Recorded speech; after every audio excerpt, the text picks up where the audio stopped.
So breakfast can kind of be a challenge, especially if you're trying to avoid sugar or you have sensitivities or allergies in your family. But I think I've cracked the code. I used to dread making breakfast for my family. I love to cook, but breakfast always just rubbed me the wrong way. So what's changed? What am I doing now that I wasn't doing before? Meal prep. Yeah, it's truly that simple. I plan 7 breakfasts in a row, I prep them ahead of time, and bam! No more waking up wondering, what am I gonna make for my family? No more dragging my feet and not making breakfast until I absolutely have to. No more. I've got it under control now. And you can too, friend. So come on and join me today while I show you the 7 breakfasts that I prepped ahead of time for my family. I didn't have to think about what I was making for breakfast each day. They were already ready to go. Some of them required a little bit of prep, a little extra prep, but at least they were mostly just ready for me to get on the table.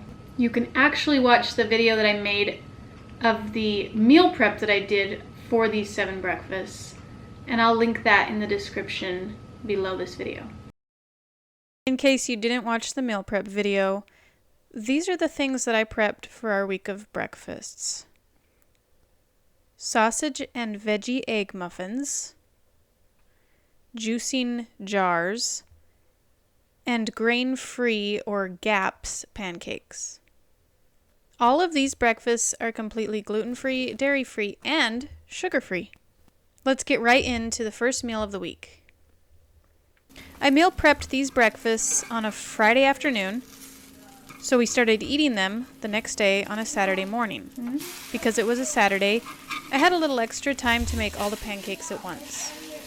The pancakes I make are grain-free, and they're more popularly known as GAPS pancakes. They don't have anything in them to help them puff up at all, so they're quite thin.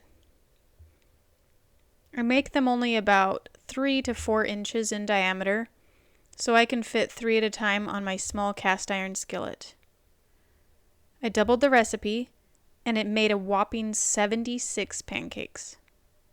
It's normally just me and my 3 kids eating these pancakes on any given morning, so that amount will feed us at least 3 different times. We usually eat about 4 to 7 each. This particular morning I served the pancakes with bananas and honey. We were down to just 1 banana though, so we could only eat a few slices each. My daughter slept in because she had a bad night, so I set aside her pancakes and bananas for her to eat later. On day 2, I decided to make a smoothie.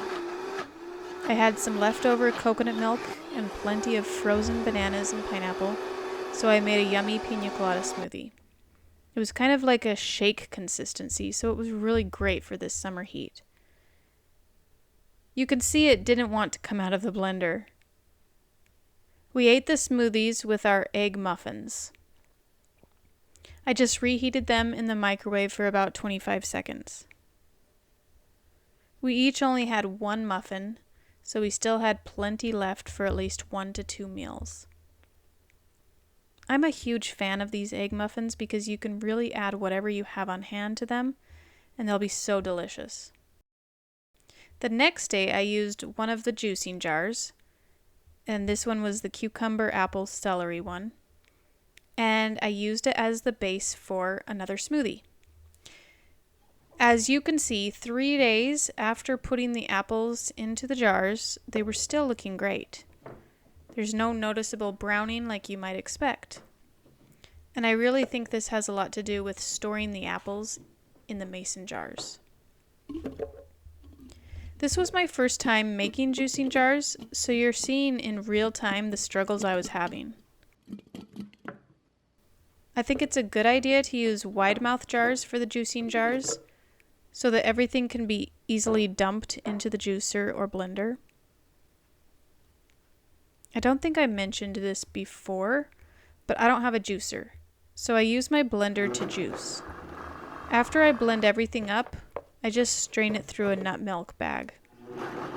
With how often I juice, I plan on getting a juicer in the near future, but for now, blending has been working great. I do have to add water sometimes to help get things moving. I also have to stop and scrape down the sides of the blender a lot, especially if the fruits and vegetables I'm using aren't especially juicy. When everything finally starts to easily move around in the blender, I'll increase the speed so it gets blended up like a smoothie.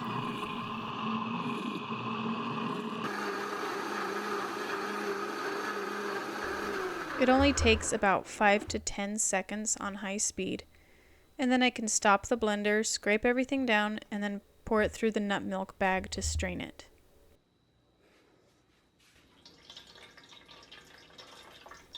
I like to joke that I'm milking our fruits and vegetables. My husband tells me it's good practice for when we finally get a goat or a milk cow.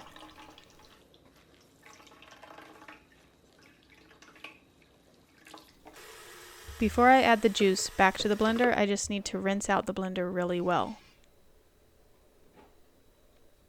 Another thing I learned from juicing during this week was that I need to make sure I have at least 2 cups of liquid for my smoothie in order to have enough for my kids and myself.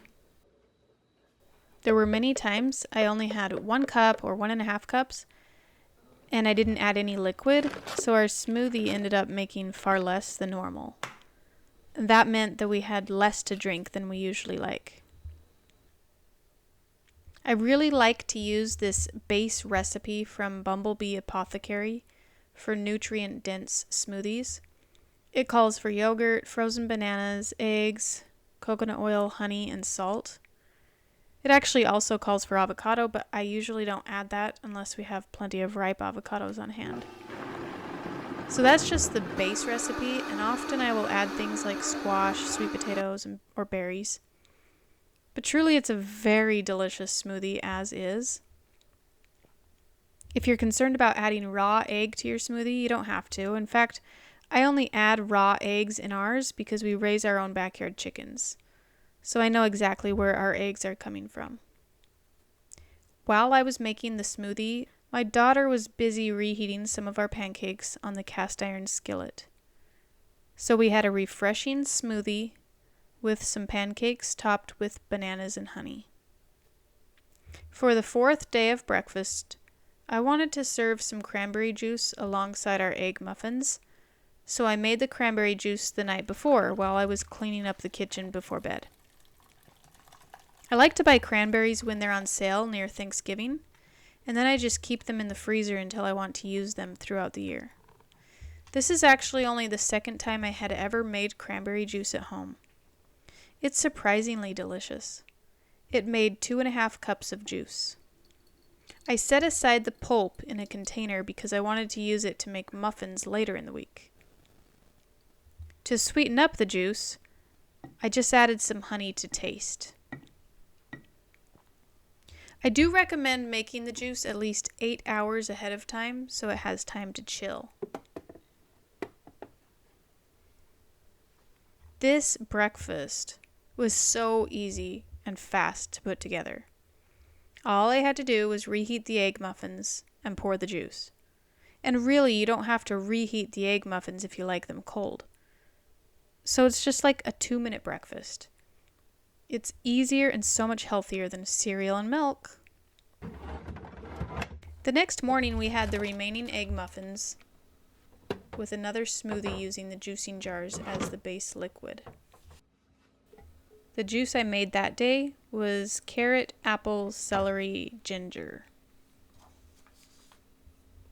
By this day, some of the apples were getting some brown spotting, but it wasn't a huge concern for me, so I went ahead and used them. This juice took quite a few tries before it finally started blending really smooth. It's probably one of the biggest downsides to using a blender to juice. The other downside is that you have to strain it and squeeze all the juice out yourself. I guess it's a little bit cathartic. I can only imagine that milking a goat or a cow could be even more so. I used strawberries and bananas for this smoothie, and it was so good. Another day, another smoothie. I guess that's what happens in the summer, right? This was day 6, and we still had 2 juicing jars left. And the apples still looked rather good for being on their 6th day. The ones I kept in the Ziploc bag were a little bit more brown, but still not bad. I will say that if you want a fresher juice, make sure you only make enough juicing jars to last up to 3 or 4 days. Anything longer than that will likely have lost a bit more nutrients. On this day, I made a yummy green smoothie with pineapple, spinach, and lime. I like our smoothies on the cold side, so I also added some frozen pineapple juice. Look at that vibrant green color. We ate the last of our Gaps pancakes on this day, and this time I warmed up some frozen berries as a topping along with bananas and honey. Finally, we're on the last day of these healthy meal prepped breakfasts. It was another smoothie, and this time I'll spare you all the details since it went about the same as the other ones we've already seen in this video. For this smoothie, we added bananas, almond butter, cocoa powder, and honey. So creamy and delicious, and no dairy in sight.